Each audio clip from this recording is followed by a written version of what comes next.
everybody. It's the Book Cougars, two middle-aged women on the hunt for a good read. I'm Emily. And I'm Chris. Happy Friday. It's this one's birthday. It was a good day the day you were born. Aw, thank you. Yes, Emily took me out for bagels this morning. It was delicious. So we're both like, ooh, my breath. Yes. But fortunately, you don't have to worry about that. Totally. Yeah. One of the good things about video, right? That's right. So yeah, we're here to share our Friday reads and a couple other bookish things. I'll go first. Please. I'm reading The Warden by Anthony Trollope. It's my first Trollope, and I'm really enjoying it. I'm about halfway through it. It's what I'm going to be doing this evening, and then I'm having a conversation with some friends tomorrow about the book. It was written in 1855, or published in 1855, I should say, and the warden is a guy who was appointed to oversee this hospital of 10, is it 10 or 12 patients? I think it's 12. Older men or men who can no longer work and have no family to support them. The former landowner had given this in a will to have 12 men who couldn't care for themselves anymore have a place where they're cared for. And lawyers start looking at the will, and there's a lot of church reform going on at the time in England. I should say he's an English novelist, 19th century Victorian. So there's a lot of church reform. So right now, the point where I am, it's the church against the lawyers, the reformers against the conservatives. And I'm enjoying it very much, even though it's a very controversial is not really the right thing. You know, it's a hard thing that people are going through. It's relaxing for me anyway. Well, sometimes when you're not the one going through it, right? You know, yeah. But you know, for a book that was published in 1855, there are a lot of similarities to today in terms of litigation and public perceptions of things, because there's some newspaper action going on in here as well about what's going on and reporting and people's reputations. So The Warden, enjoying it very much. That's my Friday reads. I have two. I'm just back from California, where I visited Aunt Ellen, and we went to 10 bookstores and some little free libraries. And we're going to talk about all that on episode 177, which drops on Tuesday the 14th. But I picked up at the at Books Inc. Look at this cute little bookmark. I love it. I picked up a copy of LIBRIS by Fadiman, and the subtitle is Confessions of a Common Reader. She wrote one of my favorite books of all time called When the Spirit Catches You and You Fall Down.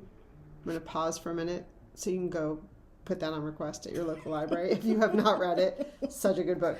But this is her memoir of just growing up in an incredibly bookish family, marrying a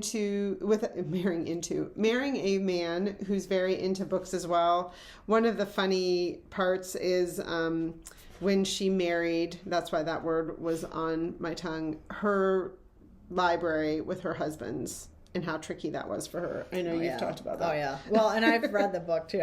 You're bringing back memories of that. It's hard. I mean, when you're living with somebody, and then, books, CDs, when people used to have CDs. Yeah. It took a long time for Laura and I to mix our books. I'm going to read this because I think Chris will appreciate it. This is the very first sentence of the book. Sentences. A few months ago, my husband and I decided to mix our books together. We had known each other for 10 years. Lived together for 6, been married for 5.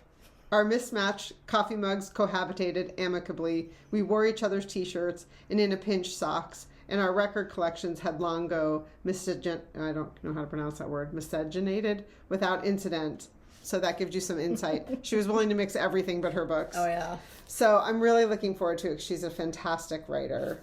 And then Aunt Ellen works at the Friends of the Berkeley Public Library bookstore, and I came across a copy of this. How could you not? Such an awesome cover. It's got a beautiful spine, which caught my attention at first because of the color, and then there's like fruits along the spine, and then this woman hiding behind the fork. When you whip that book out, like I saw the beautiful, spine, But then when Emily first picked the book up and showed it to me, I was like, oh man, that is not a cover I was expecting to see. It's that so beautiful good. design. Betty Fussell, someone I'm embarrassed to say I've never heard of, and she's in her 90s and has written somewhere upwards of 12 cookbooks and some other memoirs. And this one has very funny chapter titles like Annihilation by Pressure Cooker, Invasion of the Warring Blenders. So I started it on my flight home, but haven't gotten too far in enjoying it so far. Nice. Those are my two. Should we Very hold them cool. all up to Friday remind people? reads. Friday reads. Let us know what you're reading. We really want to know. Totally.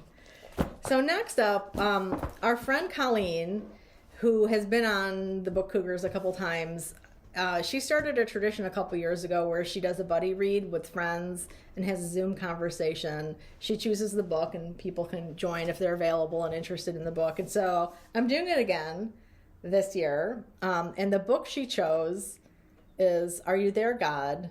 It's Me, Margaret by Judy Blume. And this cover, this is a book I read when I was a young girl.